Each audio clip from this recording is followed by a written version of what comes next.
சுமார் 10 ஆண்டுகளுக்கு முன் மதுரை மாவட்டம் அலங்காநல்லூர் அருகே வெள்ளந்தி கிராமத்தில் வாழ்ந்தவர் ராமமூர்த்தி சாமி ஐயர். அவர் தினமும் காலை வேளையில் கோவில் மணி ஒலி கேட்டு தான் எழுந்து அருகிலுள்ள பழைய சிவன் கோவிலுக்கு பூஜை போடுவார். ஒரு நாள் அதிகாலையில் மழை கொட்டிக் கொண்டிருந்தது. ஆனா ராமமூர்த்தி சாமி ஐயர் வழக்கம் போல ஓம் நமசிவாயா சொல்லிக்கிட்டு கோவிலுக்கு போனார்.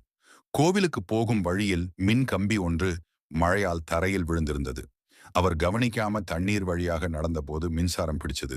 அந்த நேரம் யாரும் அருகில் இல்ல. ஆனா அப்போ திடீரென்று அவரு சிவா சிவான்னு கூப்பிட்டாரு.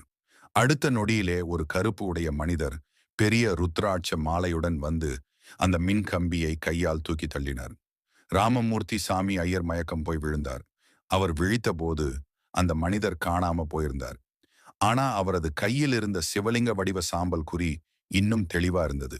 அந்த நாளிலிருந்து ராமமூர்த்தி சாமி ஐயர் எந்த நோயும் இல்லாம அந்த இடத்திலேயே ஒரு சிவலிங்கம் நிறுவி உயிர் காப்பார் ஈஸ்வரர் என்ற பெயர்ல கோவில் கட்டினார். இப்போ அந்த இடத்துக்கு மின்சாரம், விபத்து சம்பந்தமான சிக்கல்களோட மக்கள் வந்து ஒரு நமசிவாயம் சொல்லி விளக்கு ஏத்தினா உடனே அமைதி கிடைக்கும்னு நம்புறாங்க.